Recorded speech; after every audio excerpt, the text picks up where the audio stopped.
Assalamualaikum warahmatullahi wabarakatuh. Perkenalkan, nama saya Nur Hasan. Saya dari kelas Sistem Informasi 203. Saya akan mempresentasikan tugas UAS dari teori perilaku organisasi untuk memenuhi tugas ulangan akhir saya. Nomor 1 adalah kekuasaan dalam organisasi dan politik. Kekuasaan yaitu kemampuan untuk mengatur atau mempengaruhi perilaku seseorang atau kelompok sehingga sesuai dengan kehendak atau tujuan.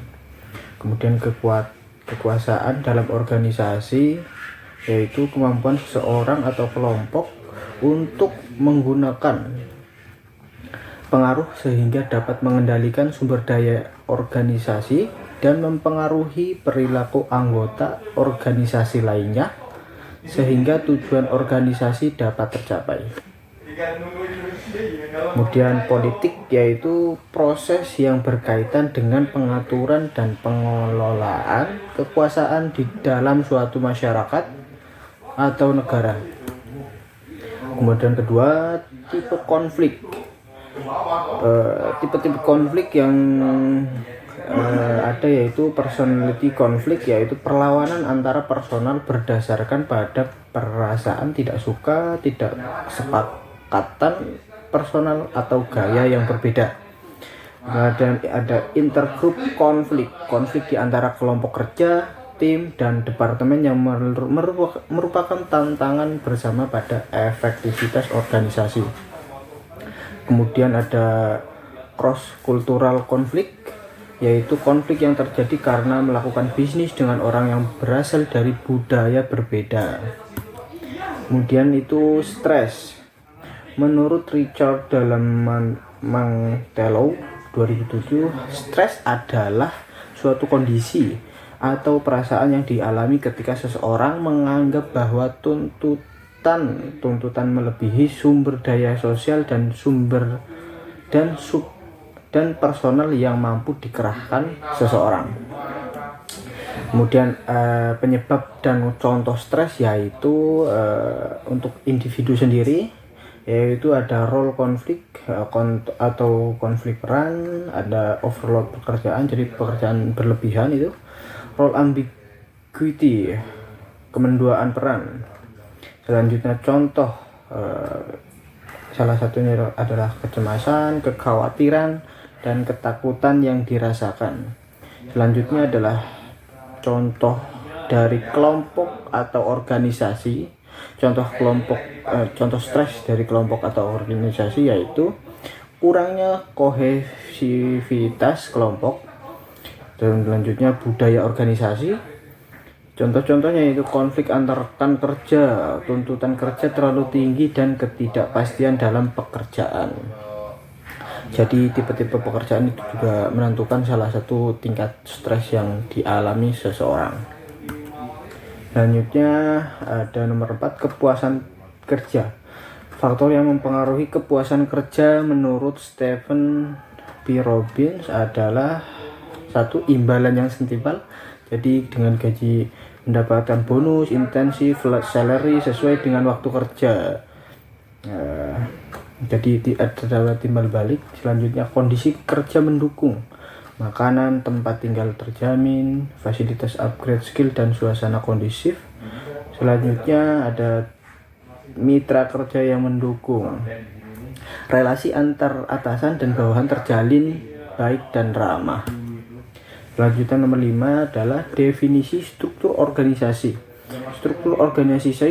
Struktur organisasi merupakan proses penetapan struktur peran melalui penentuan kegiatan yang harus ditempuh untuk mencapai visi, misi, dan tujuan organisasi serta bagian-bagiannya.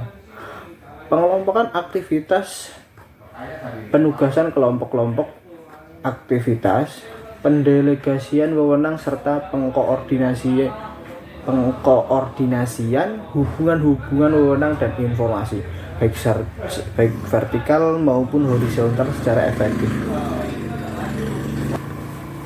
Nah, selanjutnya struktur organisasi. secara struktur organisasi yaitu definisi. Definisi dari struktur organisasi itu desain organisasi adalah proses para manajer memilih berbagai alternatif kerangka kerja jabatan, proses, proyek pekerjaan, dan departemen. Dan ini merupakan keputusan-keputusan dan tindakan-tindakan yang menghasilkan sebuah struktur. Kemudian ada tahapannya yaitu para manajer menentukan cara membagi keseluruhan tugas menjadi tugas-tugas yang lebih kecil. Dua, para manajer menentukan besarnya kelompok yang dipimpin masing-masing atasan. Selanjutnya, para manajer mendistribusikan kewenangan di antara jabatan-jabatan. Kemudian ada rancangan kerja. Rancangan atau desain pekerjaan adalah fungsi penetapan kegiatan kerja seseorang atau kelompok karyawan serta organisasional. Tujuannya yaitu untuk mengatur penugasan kerja supaya dapat memenuhi kebutuhan organisasi. Selanjutnya, desain pekerjaan. Pertama, identifikasi pekerjaan. Dua adalah hubungan tugas dan tanggung jawab, standar wewenang dan pekerjaan. Ketiga adalah syarat kerja harus diuraikan dengan jelas. Keempat, penjelasan tentang jabatan di bawah dan di atasnya. Cakupan, kedalaman, dan tujuan dari setiap pekerjaan yang membedakan antara pekerjaan yang satu dengan pekerjaan yang lainnya.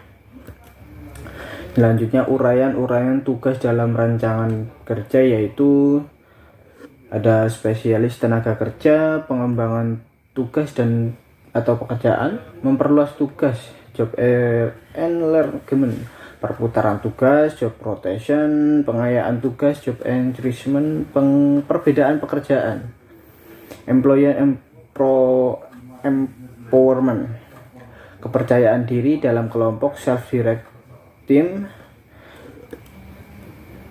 Selanjutnya terdapat teknologi dalam organisasi.